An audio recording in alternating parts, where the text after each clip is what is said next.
오늘 이 시간에는 죽기까지 할지라도 오르니이다 라는 제목을 가지고 본문 말씀인 요나 4장 9절 말씀을 통해서 하나님께서 저와 여러분에게 주실 말씀 함께 나누도록 하겠습니다.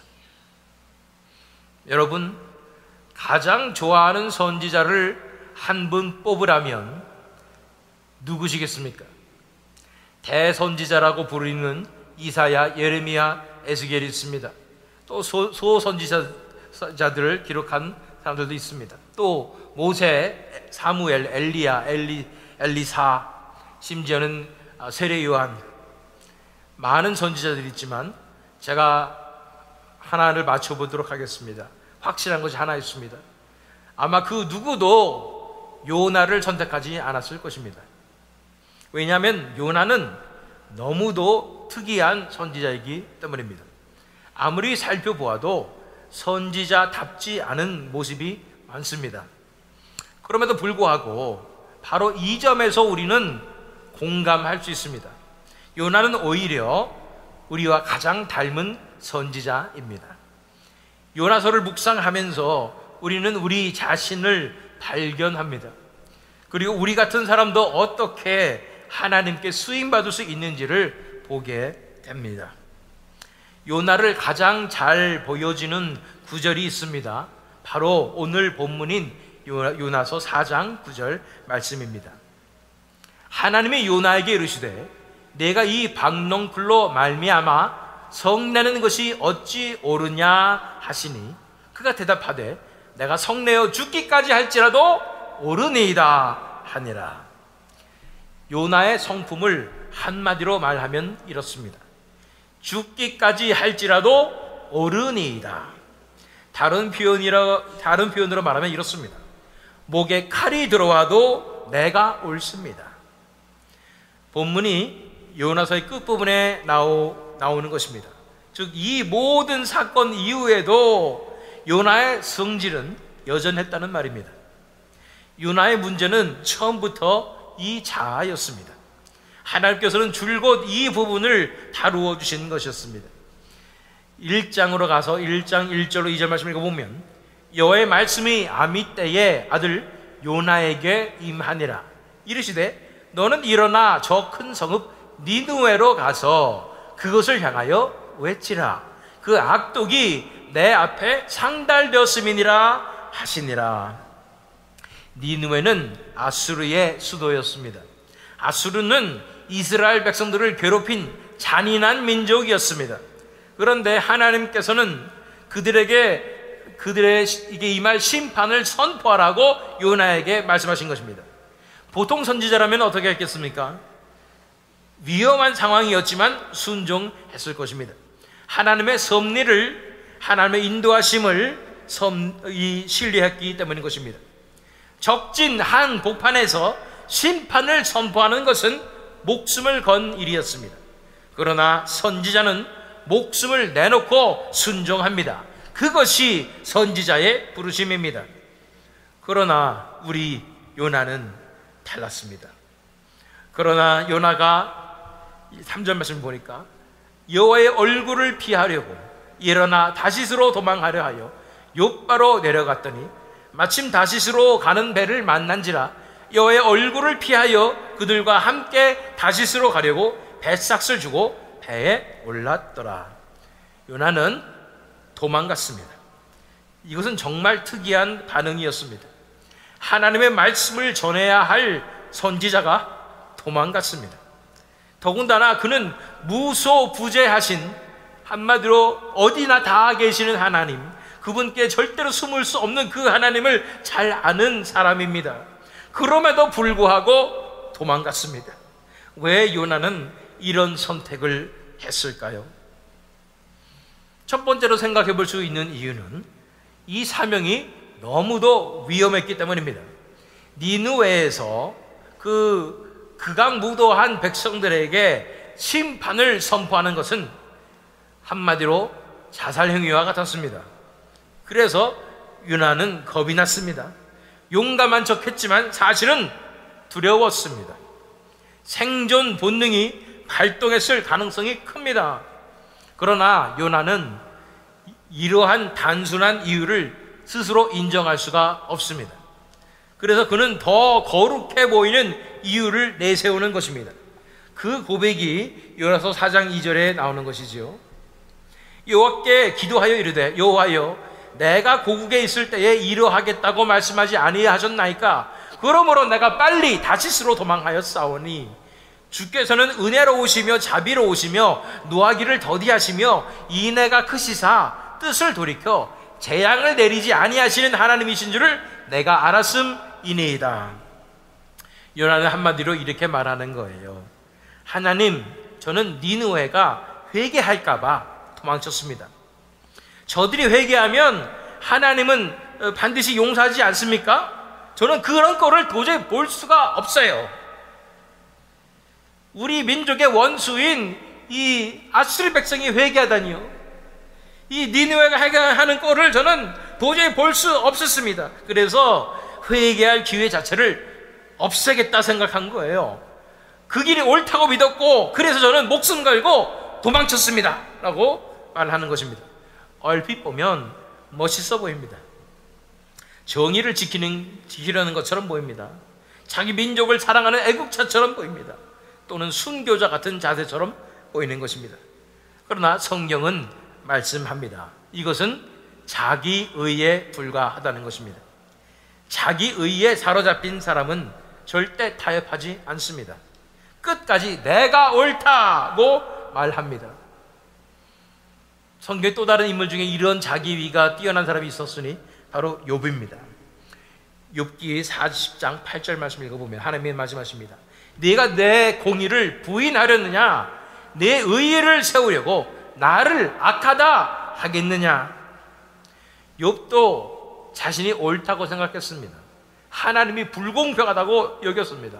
그래서 하나님은 나를 억울하게 이 고난을 당하게 하시며 내가 의로운데도 불구하고 나는 이런 억울한 일을 당할 수밖에 없다라고 얘기한 것입니다. 그래서 하나님은 그의 강한 자기 의를 꺾기 위해서 엄청난 고난을 허락하신 것입니다.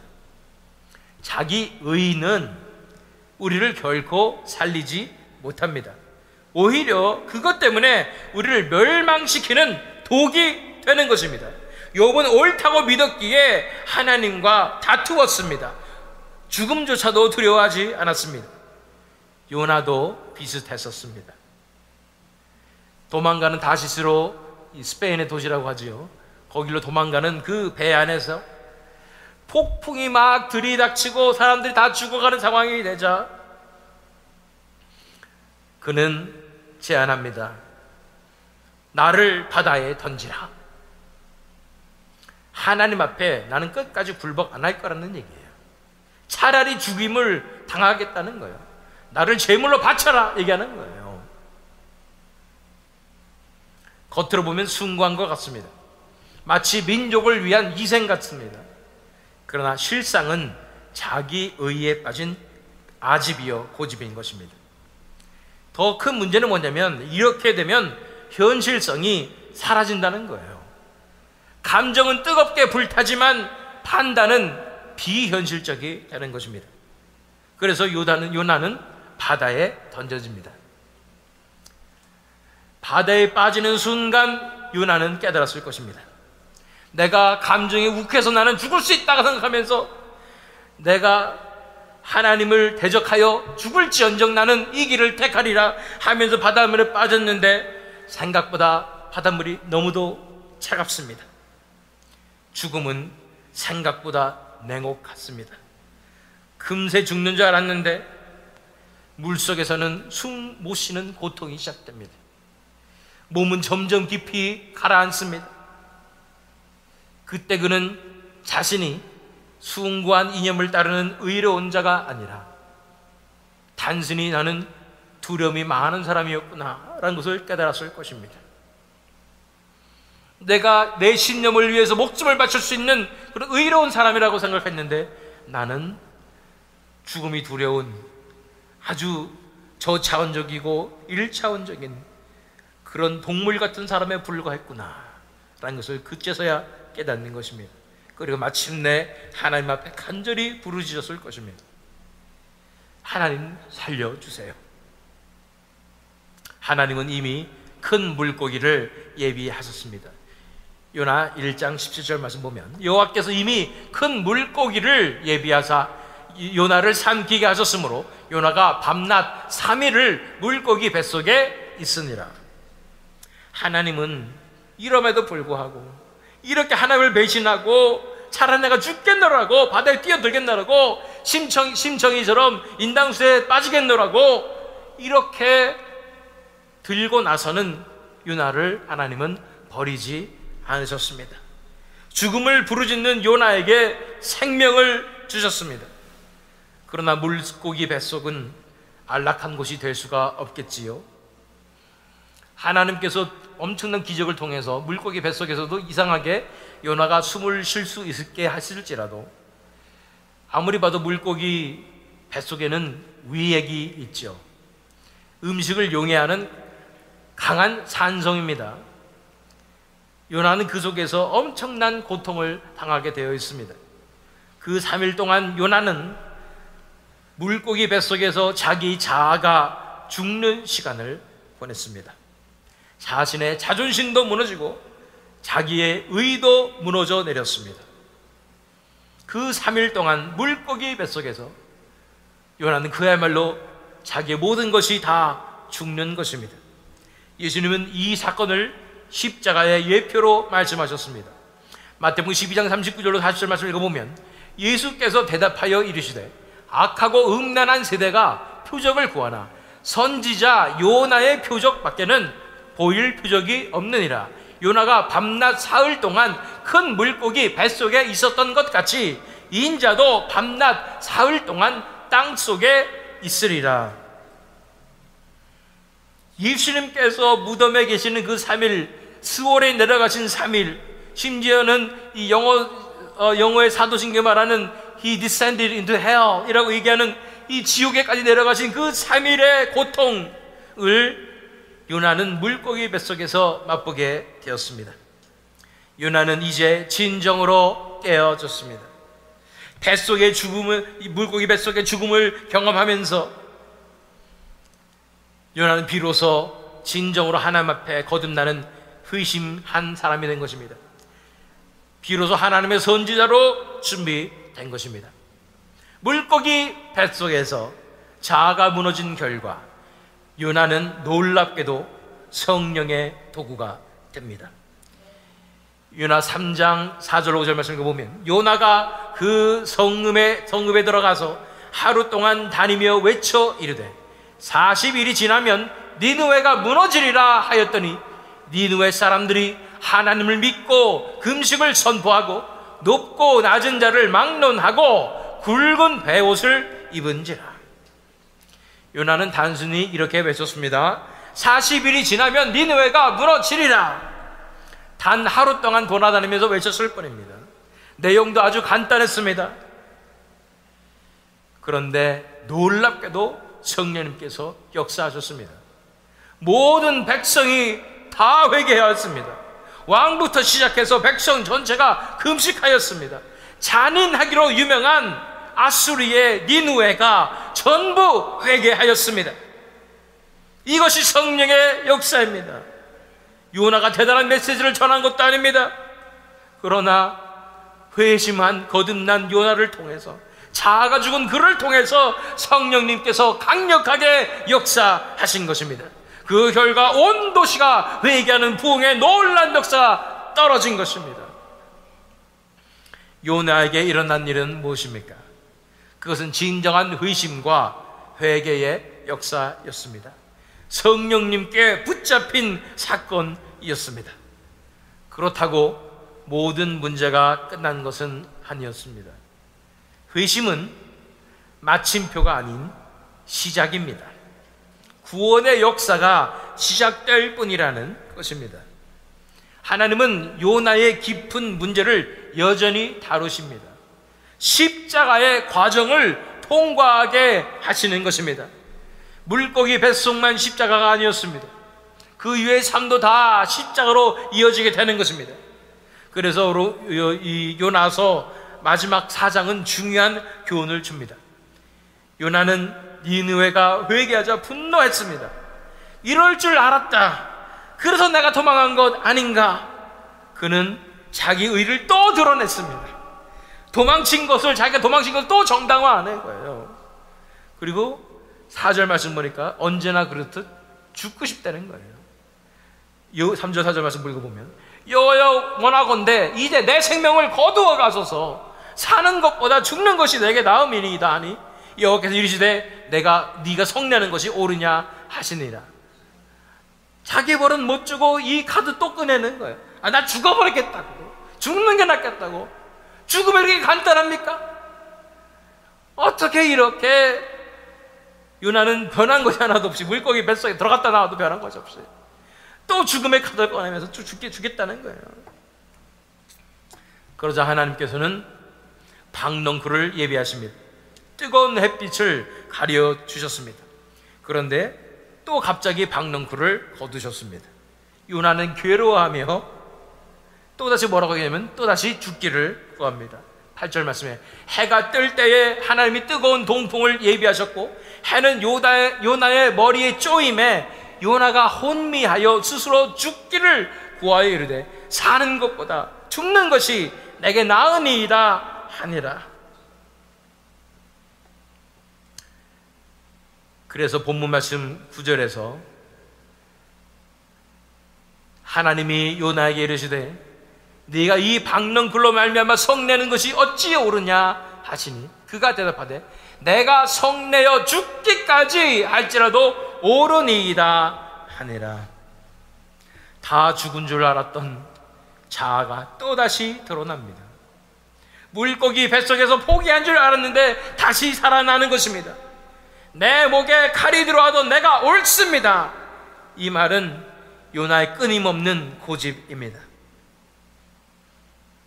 이 정도는 구제불능이라고 볼 수 있어요. 어떻게 그것을 잊어버리고 또 이렇게 고집을 피웁니까? 그런데 하나님은 이번에도 요나를 포기하지 않으십니다. 친절히 다루시는 것입니다. 요나가 이 모든 상황 가운데서 결국은 하나님이 어떠한 분이심을 알고 정말로 하나님 말을 신뢰할 수 있을 때까지 하나님은 잠잠히 요나를 기다려 주시는 것입니다. 마지막으로 설명해 주시는 거예요. 10절과 11절 말씀. 여호와께서 이르시되 네가 수고도 아니하였고 재배도 아니하였고 하룻밤에 났다가 하룻밤에 말라버린 이 박넝쿨을 아꼈거는 하물며 이 큰 성읍 니느웨에는 좌우를 분별하지 못하는 자가 12만 명이요 가축도 많이 있나니 내가 어찌 아끼지 아니하겠느냐 하시니라. 하나님은 요나에게 비교시키십니다. 너는 박넝쿨 하나도 아끼지 않았느냐. 그런데 나는 백성들뿐 아니라 가축들까지 아낀다. 너와 나는 마음이 이렇게 다르지 않느냐. 결국 드러나는 것이 무엇입니까? 요나는 자기 중심적이었습니다. 나에게 상관없으면 모든 게 사실 상관없는 것이었어요. 박넝쿨이 뭐가 그렇게 중요하겠어요, 요나 인생에서. 그런데 갑자기 박넝쿨이 내 햇빛을 가려주니까 나한테 소중한 종자가 돼버렸어요. 그래서 박넝쿨이 죽는 게 내가 죽기까지 오르니이다 하는 거예요. 그게 뭐 중요한 문제라고. 자기가 옳은 줄 알고 살았어요. 지금까지 잘 사는 줄 알고 자기 의에 빠져서 살았어요. 결국 이렇게도 지극히 이기적인 자신인데 내 민족에게 해가 간다고 나는 민족을 위해서 싸우는 투사처럼 나는 하나님으로부터 도망치는 이런 의로운 사람이라고 이러면서 자기 의에 빠져서 산 거예요. 그러나 드러나는 것은 그의 지독한 이기심입니다. 드러나는 것은 그가 의롭지 않다는 것입니다. 드러나는 것은 하나님만이 의로우시다는 것입니다. 드러나는 것은 하나님만이 아름다우시다는 것입니다. 하나님의 그 인자와 자비와 긍휼은 요나가 감히 비교할 수도 없는 것입니다. 누가 옳습니까? 요나가 옳습니까? 아닙니다. 하나님께서만 오르신 것입니다. 하나님은 정의로우시고 선하시고 자비로우셨습니다. 이 요나의 스토리를 들으시면서 어떤 생각이 드십니까? 혹시 여러분은 내 모습이 요나와 똑같다 라고 느껴지십니까? 그렇다면 할렐루야입니다. 하나님의 은혜가 임한 증거입니다. 우리는 요나보다 더 부족한 사람들입니다. 정작 멸망했어도 상관없는 그런 사람들이었는데 그럼에도 하나님은 포기하지 않으십니다. 요나를 끝까지 인도하신 것처럼 우리도 붙들고 계십니다. 우리에게 무엇이 필요합니까? 첫째, 우리에게는 물고기 뱃속 같은 회심이 필요합니다. 회심 없이는 진정한 믿음으로 나아갈 수 없습니다. 조지 위필드, 조나단 에드워즈, 이런 18세기의 부흥을 일으켰던 사람들이 강조했던 것이 바로 이 회심의 역사였어요. 누구든지 거듭나지 아니하면 하나님의 나라를 볼 수 없느니라. 이렇게 내가 온전히 철저히 죽어지며 하나님 앞에 온전히 나오게 되는 그 회심의 경험이 다 필요한 것입니다. 두 번째 우리가 알아야 될 사실은, 그러나 이 회심은 끝이 아니다는 것입니다. 이것은 시작이라는 거예요. 실제 우리의 자아가 죽는 과정은 오랜 시간이 필요합니다. 요나의 경우처럼 한 번 죽었다고 해서 다 해결되는 게 아니라는 거예요. 하나님은 십자가의 광야 훈련을 통해서 우리를 다듬어 나가십니다. 한 번에 해결되지 않습니다. 평생 걸리기도 합니다. 그러나 우리 안에서 착한 일을 시작하신 그분은 그리스도 예수의 날까지 완성하실 것인 줄 믿습니다. 혹시 여러분 삶에 아직 회심의 경험이 없다면 간구하십시오. 하나님, 제 삶에도 참된 회심을 주옵소서. 간절히 기도하십시오. 한마디로, 하나님, 저에게도 물고기 뱃속을 주시옵소서. 내가 내 잘난 맛에 내가 옳다고 생각하며 살아갔던 이 모든 순간들, 내 판단이 옳다고 생각했던 모든 것들, 하나님만을 의지하지 못하고 내 마음대로 살았던 모든 순간들이 다 죽을 수 있도록 나에게도 물고기를 보내주시사 물고기 뱃속을 허락하여 주시고 내가 온전히 회개케 하여 주시고 회심케 하여 주시옵소서. 이 회심의 역사가 없이는 그 누구도 하나님 나라에 들어갈 수가 없습니다. 그 회심의 역사를 지금도 늦지 않았으니 나에게도 허락하여 주시옵소서 간구하시기를 바랍니다. 이 회심의 기회를 주시는데 우리가 그 기회를 걷어찰 수도 있어요. 갑자기 우리 삶 가운데 물고기 뱃속 같은 상황이 펼쳐질 수가 있어요. 그 순간에 내가 내 힘으로 해결해 보고자 이렇게 해보고 저렇게 해보고 이 방법을 해보고 저 방법을 해보고 이 사람한테도 도움을 구하고 저 사람한테도 도움을 구하고 이렇게 한다면 그 기회를 발로 걷어차는 것입니다.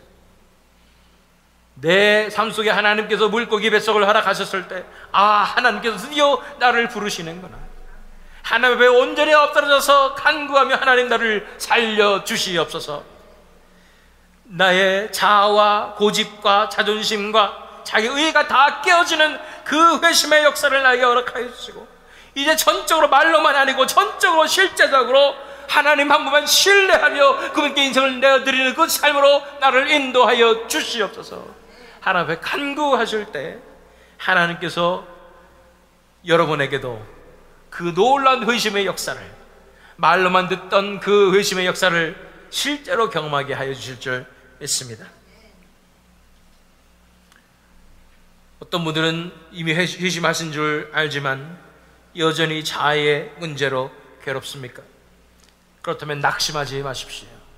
하나님께서 시작하신 일을 끝까지 이루실 것입니다. 그렇지만 우리에게 하나님께서는 반드시 십자가를 지워 주실 것입니다. 하나님께서 우리 어깨에 십자가를 얹어 주실 때 거부하지 말고 기쁨으로 받으십시오. 그 십자가의 삶을 통하여 우리의 자아와 고집과 자기 의의 문제를 다루실 것입니다. 그래서 우리가 다rum을 받아서 준비될 줄로 믿습니다. 이렇게 하나님께서 요나처럼 물고기 뱃속으로 우리 삶을 인도하시고 박농굴을 통하여 고난을 통하여 십자가를 통하여 우리 삶을 다뤄주심으로 말미암아 우리가 준비되게 될 때에 우리의 자아가 죽고 자기 의가 죽고 십자가에서 그리스도와 함께 못 박혀서 우리가 죽을 때 우리 같은 자를 통해서도 하나님께서 역사하여 주십니다. 요나를 통해서 가장 악독한 도시인 니느웨가 다 회개하였듯이 우리 같은 자를 통하여서도 하나님께서 사랑하신 백성이 많은 이 휴스턴 땅에 놀라운 부흥의 역사가 이루어지게 될 줄로 믿습니다. 준비되셔야 합니다. 도망가지 마시고 십자가를 정면으로 맞닥뜨리십시오. 그 예수님의 다루시는 손길에 내 인생을 내어드리십시오. 그래서 예수님께서 마음껏 내 안에서 역사하셔서 성령님께서 마음껏 역사하셔서 놀라운 부흥의 역사가 떨어지도록 내 자신을 온전히 내어드리십시오. 그럴 때 우리도 요나처럼 쓰임받을 줄 믿습니다. 요나 같은 우리도 선지자라고 불리는 놀라운 은혜를 우리에게 부어주실 줄 믿습니다. 휴스턴 땅이 우리를 통하여 변화되게 될 줄로 믿습니다. 텍사스가 하나님 앞에 나오게 될 줄로 믿습니다. 온 세계 가운데 성령의 불이 떨어지게 될 줄로 믿습니다. 기도하겠습니다.